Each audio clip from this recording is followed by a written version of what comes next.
வணக்கம் அன்பு நண்பர்களே, நான் உங்கள் மனோஜ்குமார் அண்ட் இது நம்மளோட favourite YouTube channel money is always ultimate. லாஸ்ட்டாக நம்ம money is always ultimate YouTube சேனலில் ஒரு வீடியோ போட்டிருந்தேன். அது tips for choosing MBA specialisation அப்படிங்கிற வீடியோ. அந்த வீடியோவை பார்த்த நிறைய பேர் நிறைய பாசிட்டிவான கமெண்ட்ஸ் கொடுத்துருந்தீங்க. நிறைய பேருக்கு அந்த வீடியோ ரொம்ப யூஸ்ஃபுல்லாக இருக்குது அப்படின்றத சொல்லியிருந்தீங்க. அவங்க ஃப்ரெண்ட்ஸ் நிறைய பேருக்கு இந்த வீடியோவை ஷேர் பண்ணுறதா சொல்லியிருந்தீங்க. அவங்க எல்லாருக்கும் மிகப்பெரிய தேங்க்ஸ். அதை பார்த்த நிறைய பேர் ஓகே சார், இப்போது எங்களோட ஸ்பெஷலைசேஷன் என்ன அப்படிங்கிற சூஸ் பண்ணுறதை பற்றி எங்களுக்கு பேசிக் நாலேஜ் கிடச்சிருச்சு. சப்போஸ் ஃபார் எக்ஸாம்பிள் நான் வந்து ஹெச்ஆர் அண்ட் மார்க்கெட்டிங் எடுக்கிறேன் அப்படின்னா ஹெச்ஆரில் நான் என்ன வேலைக்கு போகணும்? ஹெச்ஆர்னா எங்களுக்கு தெரிஞ்சது என்னன்னா ஒரு ஆஃபீஸ் ஜாப். அது வந்து ரெக்ரூட்மெண்ட் பர்பஸ்க்காக மட்டும்தான் ஹெச்ஆர் இருப்பாங்க அப்படிங்கிற மாதிரி தான் எங்களுக்கு பேசிக்கான ஐடியா இருக்குது. ஆனால் ஹெச்ஆர் எடுத்தோம் அப்படின்னா நிறைய ஜாப் ஆப்பர்ச்சுனிட்டிஸ் இருக்கிறதா பேசிக்கிறாங்க. ஸோ இந்த மாதிரி மார்க்கெட்டிங்கில், ஃபினான்ஸில் அண்ட் ஆப்ரேஷன்ஸில் வேறு ஏதாவது ஜாப் ஆப்பர்ச்சுனிட்டிஸ் இருந்தாலும் எங்களுக்கு கொஞ்சம் சொன்னீங்க அப்படின்னா நாங்கள் இன்னும் கோர் ஃபீல்டில் எந்த ஜாப்க்கு போகிறது அப்படிங்கிற ஒரு ஐடியாவுக்கு வந்துடும் அப்படின்னு நிறைய பேர் கமெண்ட் பண்ணியிருந்தீங்க. நிறைய பேர் எங்கிட்ட கொஸ்டின்ஸ் கேட்டிருந்தீங்க. ஸோ அவங்களுக்காக தான் இன்னைக்கு நம்ம இந்த வீடியோவில் என்னென்ன ஜாப் ஆப்பர்ச்சுனிட்டிஸ், என்னென்ன ஸ்பெஷலைசேஷன் எடுத்தால் கிடைக்கும் அப்படிங்கிறத நான் முன்னாடியே சொல்லிடுறேன். ஸோ அதுக்கேற்ற மாதிரி உங்களோட கேரியரை நீங்கள் பிளான் பண்ணிக்கலாம். ஸோ இந்த வீடியோவை ஃபர்ஸ்ட்லேருந்து லாஸ்ட் வரைக்கும் மறக்காமல் ஸ்கிப் பண்ணாமல் பாருங்கள்.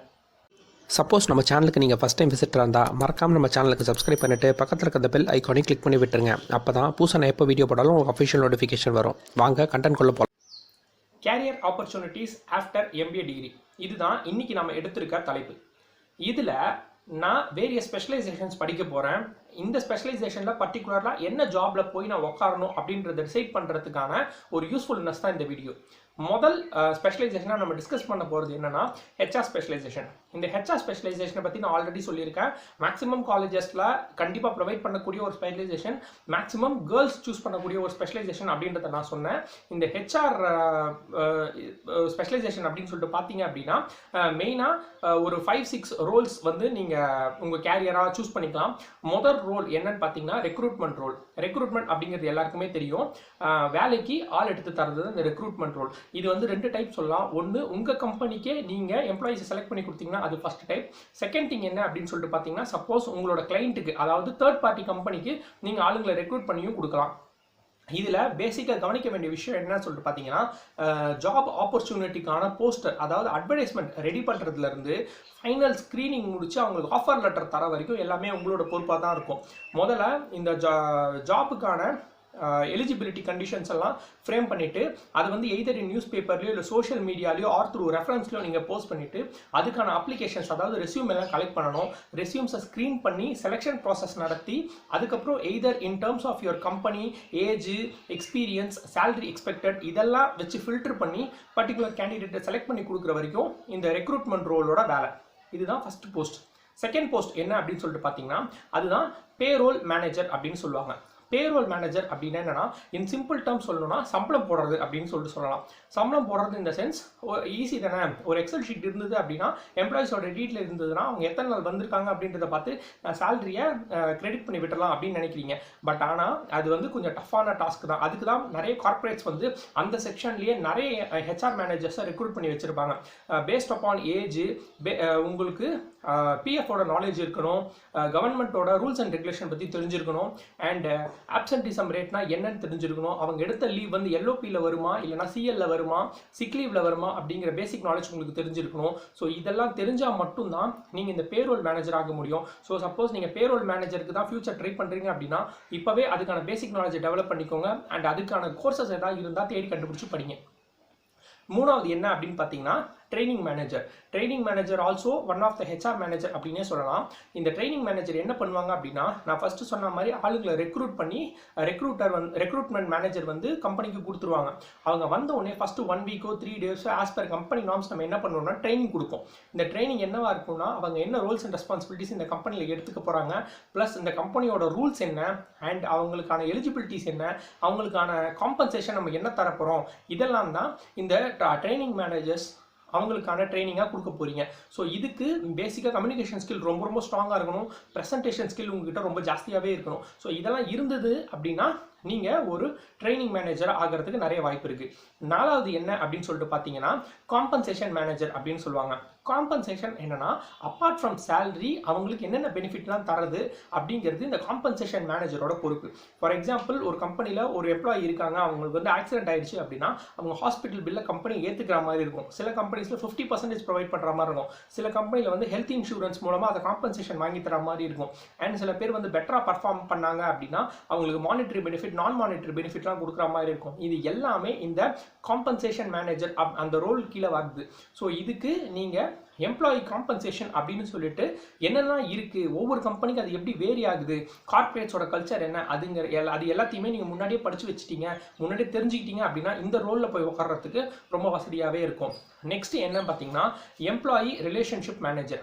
எம்ப்ளாயி ரிலேஷன்ஷிப் மேனேஜர் அப்படின்னா என்னன்னா ரிலேஷன் பிட்வீன் எம்ப்ளாயிஸை கரெக்டாக பார்த்துக்கணும். For example employee to employee relation கரெக்டாக இருக்கணும், 2 பேருக்குள்ள டிஸ்பியூட்ஸ் இருக்கும், ஒரு டீமுக்குள்ள ப்ராப்ளமாக இருக்கணும். இந்த மாதிரி கிரீவியன்ஸ் ஏதாவது வந்தது அப்படின்னா இந்த எம்ப்ளாயி ரிலேஷன்ஷிப் மேனேஜர் அப்படிங்கிறவங்க தான் இதை சால்வ் பண்ணணும். அண்ட் நிறைய எம்ப்ளாயிஸ் வந்து என்ன பண்ணுவாங்க அப்படின்னா ஸ்ட்ரைக்கு பார்ப்பாங்க, போனஸ் பத்தலை, இல்லைனா வந்து ஃபெசிலிட்டி சரியில்லை, ஏதாச்சும் ஒரு ரீசன் சொல்லி கம்பெனிக்கு எதிர்க்க ஸ்ட்ரைக் பண்ணுவாங்க. ஸோ எம்ப்ளாயிக்கும் எம்ப்ளாயருக்குமே பிரச்சனை இருந்தது அப்படின்னாலும் இந்த எம்ப்ளாயி ரிலேஷன்ஷிப் மேனேஜர் தான் உள்ளே போயிட்டு இதை சால்வ் பண்ணுற மாதிரி இருக்கும். ஸோ இதுக்கு பேசிக்காகவே எம்ப்ளாயியோட ரைட்ஸை பற்றி தெரிஞ்சிருக்கணும், எம்ப்ளாயரோட டியூட்டிஸ் தெரிஞ்சிருக்கணும், roles and responsibilities of both இது ரெண்டுமே உங்களுக்கு தெரிஞ்சிருக்கணும். ஸோ இந்த போஸ்ட்டில் போய் உட்காரணும் அப்படின்னு ஆசைப்படுறவங்க இதுக்கான பேசிக் ஃபவுண்டேஷனை இப்போவே டெவலப் பண்ணிக்கோங்க. இதுக்கு அடுத்து நம்ம சொல்ல போகிறது என்னன்னா employee welfare manager. Employee welfare manager, இந்த வெல்ஃபேர் அப்படிங்கிற டேர்ம்லேயே இருக்குது.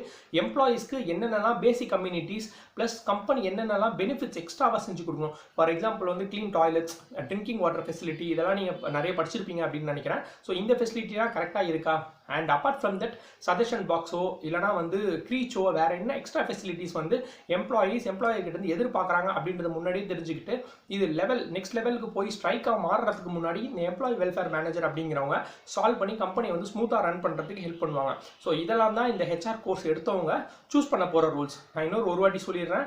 ஃபர்ஸ்ட் ஒன் வந்து ரெக்ரூட்டர் ரோல், செகண்ட் வந்து ட்ரெயினர் ரோல், மூணாவது வந்து காம்பன்சேஷன் எம்ப்ளாயி காம்பன்சேஷன் ரோல், நாலாவது வந்து பார்த்தீங்கன்னா trainer role, employee relationship manager, employee welfare manager and payroll manager. இந்த மாதிரி 6 டிஃப்ரெண்ட் ரோல்ஸ் இருக்குது. ஸோ இதில் உங்களுக்கு எது பிடிச்ச ரோல் அப்படின்றத பாருங்கள். ப்ளஸ் இது 6 மட்டும் இல்லாமல் டிஃப்ரெண்ட் கார்பரேட் கம்பெனிஸில் based upon their mother country அப்படிங்கிற மாதிரி டிஃப்ரெண்ட் ரோல்ஸ் வச்சுருப்பாங்க. இதெல்லாம் படிச்சுட்டு உங்களுக்கு எது பெஸ்ட்டு அப்படிங்கிற மாதிரி பார்த்து நீங்களே சூஸ் பண்ணிக்கோங்க. செகண்டாக நம்ம டிஸ்கஸ் பண்ண போகிற எலெக்டிவ் என்னன்னு பார்த்தீங்கன்னா operations and logistics. Operation and logistics இப்போ தான் இந்தியாவில் ஸ்லோவாக ஸ்டெடியாக க்ரோ ஆகிக்கிட்டு இருக்க ஒரு இண்டஸ்ட்ரி அப்படின்னு சொல்லலாம். இந்த ஸ்பெஷலைசேஷனை எம்பிஏ எடுத்தவங்க நிறைய பேர் நிறைய டிஃப்ரெண்ட்டான ஜாப் ஆப்பர்ச்சுனிட்டிஸ் ட்ரை பண்ணுவீங்க. But as far of now இப்போ நான் பேசிட்டு இருக்கேன் இந்த டைமில் பாப்புலராக எம்பிஏ முடிச்சதுக்கப்புறம் சூஸ் பண்ணக்கூடிய 4 ரோல்ஸ் தான் நான் இன்றைக்கி டிஸ்கஸ் பண்ண போகிறேன். ஒன்று என்ன அப்படின்னு சொல்லிட்டு பார்த்தீங்கன்னா உங்களோட பர்ச்சேசிங் மேனேஜர் அப்படின்னு சொல்லுவாங்க. பர்ச்சேசிங் மேனேஜர் அப்படின்னா அந்த நேம்லேருந்தே உங்களுக்கு தெரிஞ்சிருக்கும், உங்கள் கம்பெனிக்கு வாங்கக்கூடிய ஸ்டாக்ஸ் டிசைட் பண்ணுறது நீங்களாக தான் இருப்பீங்க. எய்தர் ரா மெட்டீரியலாக இருக்கட்டும் இல்லைனா பேக்கேஜிங் மெட்டீரியல்ஸாக இருக்கட்டும், எது வாங்குறதா இருந்தால் அந்த பர்ச்சேசிங் மேனேஜர் தான் பொறுப்பு. பட் அது வந்து பெஸ்ட்டான குவாலிட்டியில் வாங்கணும், அஃபோர்டபுளான இல்லைனா லோ ப்ரைஸில் வாங்குற மாதிரி இருக்கும். இந்த டிசிஷன் மேக் பண்ணுறது எல்லாமே நீங்களாக தான் இருப்பீங்க. ஃபார் எக்ஸாம்பிள் இப்போ வந்து நான் பேக்கேஜிங் மெட்டீரியல் நான் வாங்க போகிறேன், கிஃப்ட் ரேப்பர் வாங்க போகிறேன்னு வச்சுக்கோ, ரொம்ப சிம்பிளாக. ஸோ இந்த கிஃப்ட் ரேப்பர் வாங்குறதா இருந்தால் நான் கொட்டேஷன் டிஃப்ரெண்ட் கம்பெனிஸ் என்னது கேட்பேன். ஒவ்வொருத்தரும் ஒவ்வொரு குவாலிட்டியில் ஒவ்வொரு ரேட்டில் சொல்லுவாங்க. ஸோ அந்த எல்லா சாம்பிள்ஸையும் கலெக்ட் பண்ணி என்னோட டீமோட டிஸ்கஸ் பண்ணி இருக்கிறதுலே பெஸ்ட் எது அப்படின்றத பார்த்துட்டு நான் ஆர்டர் பிளேஸ் பண்ண வேண்டியது என்னோட பொறுப்பாக இருக்கும். இதுதான் இந்த பர்ச்சேசிங் மேனேஜர் அப்படிங்கிறதுக்கான மிகப்பெரிய டாஸ்க். ஸோ இதுக்கு நீங்கள் பேசிக்காக அண்டர்ஸ்டாண்ட் பண்ணிக்க வேண்டியது என்னென்னா பர்ச்சேஸ்னா என்ன, டெண்டர்னா என்ன, பில்ஸ் அண்ட் வவுச்சர்ஸை எப்படி நான் ரெடி பண்ணுறது, அதை எப்படி ஃபைலாக மெயின்டைன் பண்ணுறது, அண்ட் பெஸ்ட் குவாலிட்டி மெட்டீரியலை நான் எப்படி சூஸ் பண்ணுறது, அண்ட் என்னோட டீமோட எப்படி கன்வின்சிங்காக பேசி ஒரு பர்டிகுலர் குவாலிட்டியான ப்ராடக்ட்டை நான் எப்படி தேர்ந்தெடுக்கிறது, இந்த மாதிரி ஸ்கில்ஸாக தான் இந்த பர்ச்சேசிங் மேனேஜர் அப்படிங்கிற போஸ்ட்டுக்கு ரொம்ப தேவை. ஸோ அந்த மாதிரி ஸ்கில்ஸ் எல்லாம் நீங்கள் டெவலப் பண்ணிக்கோங்க. நம்பர் 2 என்னன்னு பார்த்தீங்கன்னா பிளான்ட் மேனேஜர். பிளான்ட் அப்படின்னா என்னன்னா உங்களோட ஃபேக்ட்ரி அப்படிங்கிறது தான் அந்த பிளான்ட் அப்படிங்கிற வேர்டில் சொல்லுவாங்க ஆப்ரேஷன்ஸில். அந்த ஒரு பிளான்ட்டுக்கு நீங்கள் தான் மேனேஜராக இருப்பீங்க. அங்கே நடக்கிற எல்லா டாஸ்கையுமே நீங்கள் தான் மானிட்டர் பண்ணுற மாதிரி இருக்கும். உங்களுக்கு பெருசாக எதுவும் வேலை இல்லைனாலும் எல்லாரையும் வந்து ஒரு ப்ராப்பராக அந்த கைட்லைன்ஸ் படி நடத்துறது உங்களோட ஜாபாக இருக்கும். ஸோ இது ரொம்ப டஃப்பான ஜாப்பும் இல்லை, ரொம்ப ஈஸியான ஜாப்பும் இல்லை, ஒரு மிடில் மேன் ஜாப் தான். பட் ஆனால் இதில் நீங்கள் ரொம்ப கேர்ஃபுல்லாகவே இருக்கணும் அப்படின்னே சொல்லுவேன். ஏன்னா ஒரு சின்ன தப்பு நடந்தாலும் எதாக இருந்தாலும் இந்த பிளான் மேனேஜர் தான் கொஸ்டின் பண்ணுவாங்க. ஸோ இதுதான் இந்த பிளான் மேனேஜர் அப்படிங்கிறதோட லாஜிக். தேர்ட் என்னன்னா வேர் ஹவுஸ் மேனேஜர் அப்படின்னு சொல்லுவாங்க. வேர் ஹவுஸ் அப்படின்னா என்னன்னா ஒரு ஸ்டோரேஜான பிளேஸ். அது வந்து எய்தர் ஹாட் ஸ்டோரேஜாக இருக்கலாம், கோல்ட் ஸ்டோரேஜாக இருக்கலாம், நார்மல் ஸ்டோரேஜாக இருக்கலாம். ஒரு வாங்கின மெட்டீரியலை ப்ரொக்யூர்மெண்ட் மேனேஜர் வாங்கி கொடுத்த ஒரு மெட்டீரியலை நாம் எப்படி பாதுகாப்பாக அவங்க சொன்ன கண்டிஷன்ஸில் மெயின்டைன் பண்ணுறோம் அப்படிங்கிறது தான் அந்த வேர் ஹவுஸ் மேனேஜரோட முக்கியமான ஒரு டாஸ்க். இது இந்தியாவில் ரொம்ப ரொம்ப கம்மியாக இருக்குது. அதுக்கான குவாலிஃபிகேஷன் உள்ள ஆளுங்களும் ரொம்ப ரொம்ப கம்மி அப்படிங்கிறத நான் டேட்டாவில் படித்தேன். ஸோ சப்போஸ் நீங்கள் வேர் ஹவுஸ் மேனேஜராக இருந்தீங்க அப்படின்னா different types of warehouse என்ன, டிஃப்ரெண்ட் டைப்ஸ் ஆஃப் கூட்ஸ் என்ன, கோல்ட் ஸ்டோரேஜ்னா என்ன, ஹாட் ஸ்டோரேஜ்னா என்ன, டிரான்ஸ்போர்ட்டேஷன் ஆஃப் மெட்டீரியல்ஸ் எப்படி பண்ணுறது, ஒரு மெட்டீரியல் வந்து பெரிஷ் ஆகாமல் எப்படி பார்த்துக்கிறது, இந்த மாதிரி சில கோர்சஸ் ஏதாவது அவைலபிளாக இருந்தால் நீங்கள் அதை தாராளமாக பண்ணலாம். இது உங்களோட அடிஷ்னல் குவாலிஃபிகேஷன் அமையும். லாஸ்ட் ஒன் அப்படின்னு சொல்லிட்டு பார்த்தீங்கன்னா சப்ளை செயின் மேனேஜர் அப்படின்னு சொல்லுவாங்க. சப்ளை செயின் மேனேஜர் தான் இருக்கிறதுலே overall incharge for a manager. Supply chain அப்படின்னா என்னன்னா ஒரு ரா மெட்டீரியல் வாங்குறதுலேருந்து அதை ஃபினிஷ்டு கூட்ஸாக ப்ரொடியூஸ் பண்ணி கஸ்டமர் கையில் கொண்டு போய் சேர்க்குற வரைக்கும் அந்த லைன் தான் சப்ளை செயின் அப்படின்னு சொல்லுவாங்க. இங்கே நடக்கிற எல்லா ஆப்ரேஷன்ஸையும் மானிட்டர் பண்ணுற ஒரு மேனேஜர் தான் அந்த supply chain manager. So supply chain மேனேஜருக்கு பொறுப்புகள் ரொம்ப ஜாஸ்தியாக இருந்தாலும் இது வந்து ஒரு கம்ஃபர்டபுளான வேலை அப்படின்னே சொல்லுவேன். இதுக்கு நான் சப்ளை செயின் ஓரியன்டாக நிறைய கோர்சஸ் நெட்டில் அவைலபிளாக இருக்குது. இப்போ நிறைய பேர் லீவ் டைமில் நிறைய கோர்சஸ் பண்ணிட்டு இருப்பீங்க. ஸோ அந்த சப்ளை செயின் சார்பாகவும் ஒரு கோர்ஸ் பண்ணுங்கள், அதுவும் உங்களுக்கு ஹைலி ஹெல்ப்ஃபுல்லாக இருக்கும். நெக்ஸ்ட் நாம டிஸ்கஸ் பண்ண போகிற ரோல்ஸ் அண்ட் ரெஸ்பான்சிபிலிட்டிஸ் வந்து மார்க்கெட்டிங் ஸ்பெஷலைசேஷன் எடுத்தவங்களுக்காக. மார்க்கெட்டிங் அப்படின்னாலே நான் முன்னாடியே சொல்லியிருக்கேன், நம்ம வீட்டு வாசலில் ஒருத்தர் டிக்ஷனரியை விற்கிறதுக்காக வந்திருப்பாரு. ஸோ அதுதான் மார்க்கெட்டிங் ஜாப் அப்படின்னு பல பேர் தப்பாக நினச்சிட்டு இருக்காங்க. நிறைய கார்பரேட்ஸில் டெஸ்க் ஜாபாகவும் இந்த மார்க்கெட்டிங் ஜாப்ஸ் இருக்குது. இந்த மார்க்கெட்டிங்கில் என்னென்ன ஜாப்ஸ்லாம் வருது அப்படின்றத மெயினாக பார்த்துருவோம். நான் டிஸ்கஸ் பண்ணுற எல்லா ஜாப்ஸுமே இப்போது ஒரு நார்மல் இன்ஜினியரிங் காலேஜில் ஒரு கிராஜுவேட் MBA கிராஜுவேட் வந்து முடிச்சாங்க அப்படின்னா அவங்களுக்கு என்னென்ன ரோல்ஸ் அண்ட் ரெஸ்பான்சிபிலிட்டிஸ் காத்திருக்கு அப்படின்றத பேஸ் பண்ணி தான். முதல்ல என்ன அப்படின்னு சொல்லிட்டு பார்த்தீங்கன்னா நீங்கள் வந்து சேல்ஸ் அண்ட் மார்க்கெட்டிங் மேனேஜராக நீங்கள் வந்து ப்ரொமோட் ஆகலாம். சேல்ஸ்க்கும் மார்க்கெட்டிங்க்கும் ஒரு டிஃப்ரென்ஸ் இருக்குது. சேல்ஸ் அப்படின்னா அக்ரஸிவாக உங்களோட ப்ராடக்ட்டை கஸ்டமர் கிட்ட புஷ் பண்ணுறது தான் சேல்ஸ். வேறஸ் மார்க்கெட்டிங் வந்து ரெவென்யூ பேஸ்டாக இல்லாமல் உங்களோட பிராண்டை வந்து இம்ப்ரூவ் பண்ணுறது. அதாவது இந்த பிராண்டுன்னு ஒன்று இருக்குது, இதில் வந்து இந்த பாசிட்டிவ்ஸ்லாம் இருக்குது, இதை வாங்கி பாருங்க அப்படின்னு சொல்லிட்டு ஜஸ்ட் சஜஷன் மட்டும் தான் சொல்கிறது, ப்ராடக்ட்டை புஷ் பண்ணுறது கிடையாது. இதுதான் சேல்ஸ் அண்ட் மார்க்கெட்டிங்கான பேசிக் டிஃப்ரென்ஸ். எந்த மார்க்கெட்டிங் வேலைக்கு நீங்கள் போனீங்கனாலும் டெல் அபவுட் யுவர் செல்ஃப் எப்படி ஒரு கான்ஸ்டன்ட் கொஸ்டினாக இருக்கும், அதே மாதிரி difference between sales and marketing ஒரு கான்ஸ்டன்ட் கொஸ்டினாக இருக்கும். இந்த நான் சொன்னது மட்டும் இல்லாமல் நெட்லையும் பார்த்து நிறைய பாயிண்ட்ஸை கேதர் பண்ணி வச்சுக்கோங்க, அது பின்னாடி கண்டிப்பாக யூஸ் ஆகும். செகண்ட் ரோல்ஸ் அண்ட் ரெஸ்பான்சிபிலிட்டிஸ் என்ன அப்படின்னு சொல்லிட்டு பார்த்தீங்கன்னா பிராண்ட் மேனேஜர் அப்படின்னு ஒரு ரோல் இருக்கும். இந்த பிராண்ட் மேனேஜர் என்ன பண்ணுவாங்க அப்படின்னா உங்கள் கம்பெனியோட பிராண்டை பாதுகாக்கிறது அந்த பிராண்ட் மேனேஜரோட வேலை. நிறைய கம்பெனிஸ்க்கு வந்து அவங்க எய்தர் ப்ராஃபிட் ஃபேஸ் பண்ணுறாங்களோ லாஸ் ஃபேஸ் பண்ணுறாங்கன்ற அப்பாற்பட்ட விஷயம். பட் ஆனால் அவங்களோட பிராண்டை காப்பாற்றிக்கிறதுக்காக ரொம்பவே முயல்வாங்க. நான் பெஸ்ட் எக்ஸாம்பிள்ஸ் நிறைய சொல்லலாம். ஈவன் மேகியாக இருக்கட்டும், மேகி அவங்களோட ஃபுட் ப்ராடக்ட்ஸில் நிறைய இந்த மாதிரி ஃபெர்டிலைசர்ஸ் இருக்குது, இல்லைனா வந்து ஆபத்தான பொருட்கள் இருக்குதுன்னு சொல்லும் போதும் அவங்க பிராண்டை விடாமல் அவங்க ப்ரொமோட் பண்ணிவிட்டு அவங்களோட பிராண்டை மக்கள் மனசில் ரெஜிஸ்டர் பண்ண தான் பார்த்தாங்க. இது one of the responsibilities of brand manager அப்படின்னே சொல்லுவேன். ஸோ இந்த மாதிரி பிராண்ட் மேனேஜருக்கு அப்படின்னு சொல்லிட்டு பார்த்தீங்கன்னா நிறைய ஸ்கில் செட் தேவை, கண்டிப்பாக கம்யூனிகேஷன் தேவை. ஒரு பிராண்டை எப்படி பாதுகாப்புறீங்க அப்படின்றது தான் இந்த பிராண்ட் மேனேஜரோட வேலைன்றதுனால இதுக்கு சம்மந்தப்பட்ட கோர்ஸ் நிறைய அவைலபிளாக இருக்குது. ஸோ அதை நீங்கள் சர்ச் பண்ணி ஏதாவது சர்டிஃபிகேஷன் கோர்ஸ் முடிச்சு வச்சிங்கன்னா உங்களுக்கு பாசிட்டிவாக அமையும். அடுத்து பார்த்தீங்கன்னா உங்களோட business development manager. Business development manager அவரோட ரோல்ஸ் அண்ட் ரெஸ்பான்சிபிலிட்டி என்ன அப்படின்னு சொல்லிட்டு பார்த்தீங்கன்னா உங்கள் கம்பெனி ஆல்ரெடி நார்மலாக ஒரு பிஸ்னஸ் மேக் பண்ணிட்டு இருக்கு, வேற எங்கெங்கெல்லாம் ஆப்பர்ச்சுனிட்டிஸ் இருக்குன்னு சர்ச் பண்ணோம். ஃபார் எக்ஸாம்பிள் உங்களோட போவன்டோ எடுத்துக்கோங்க. போவன்டோ அப்படின்னு சொல்லிட்டு பார்த்தீங்கன்னா அது மதுரையை பேஸ் பண்ண ஒரு சாஃப்ட் ட்ரிங்க் கம்பெனி. ஆனால் அவங்களுக்கு மதுரை மட்டுமே சென்டராக இருந்தால் அவங்களால இந்த அளவுக்கு ப்ராஃபிட் பார்த்துருக்க முடியாது. அதர் டிஸ்ட்ரிக்ஸ்லையும் எப்படி அவங்க கால் பதிக்கலாம் அப்படிங்கிறத பார்த்து சொன்னது வந்து இந்த பிஸ்னஸ் டெவலப்மெண்ட் மேனேஜராக தான் இருப்பாங்க. இங்கெல்லாம் ஆப்பர்ச்சுனிட்டிஸ் இருக்குது, இங்கெல்லாம் நம்ம ப்ராடக்ட்டுக்கான சேல்ஸ்க்கான ஆப்பர்ச்சுனிட்டிஸ் இருக்குது அப்படின்றத ஃபைண்ட் அவுட் பண்ணி சொல்கிறது தான் இந்த பிஸ்னஸ் டெவலப்மெண்ட் மேனேஜரோட முக்கியமான வேலை. பிஸ்னஸ் டெவலப்மெண்ட் மேனேஜராக எந்தவித கம்பெனியும் வந்து ஸ்ட்ரெயிட்டாக ரெக்ரூட்மெண்ட் பண்ணுறது கிடையாது. MBA முடிச்சதுக்கப்புறம் நீங்கள் பிஸ்னஸ் டெவலப்மெண்ட் எக்ஸிக்யூட்டிவாக ஃபஸ்ட்டு போய் ஜாயின் பண்ணுவீங்க. ஜாயின் பண்ணி படிப்படியாக தான் நீங்கள் பிஸ்னஸ் டெவலப்மெண்ட் மேனேஜர் ஆவீங்க. ஸோ இதுவும் one of the roles of marketing elective. லாஸ்ட்டாக நம்ம டிஸ்கஸ் பண்ண போகிறது ஃபினான்ஸ் எலெக்டிவ். ஃபினான்ஸ் எலெக்டிவ் படித்தவங்க MBAக்கு அப்புறம் என்ன கேட்டகரி சூஸ் பண்ணலாம் அப்படின்னு சொல்லிட்டு பார்த்தீங்கன்னா முதல் விஷயம் அக்கௌண்டிங் மேனேஜர். அக்கௌண்டிங் மேனேஜர்னால் நம்மளுக்கு முன்னாடியே தெரிஞ்ச மாதிரி நார்மல் டேர்ம்ஸில் சொல்லலாம் கணக்கு புள்ள. டே டு டே ஒரு கம்பெனியோட வரவு செலவு கணக்கு எல்லாத்தையுமே பார்த்து வச்சுக்கிறது தான் அந்த அக்கௌண்டிங் மேனேஜரோட வேலை. இது ஜென்ரலாக ஸ்மால் ஃபர்ம்ஸில் நீங்கள் எம்பிஏ முடிச்சுட்டு போய் ஜாயின் பண்ணுறீங்க அப்படின்னா இந்த ஒர்க் தான் உங்களை வந்து பார்க்க சொல்லுவாங்க. இதுக்கு ஒரு மினிமமான சேலரி தான் கிடைக்கும்.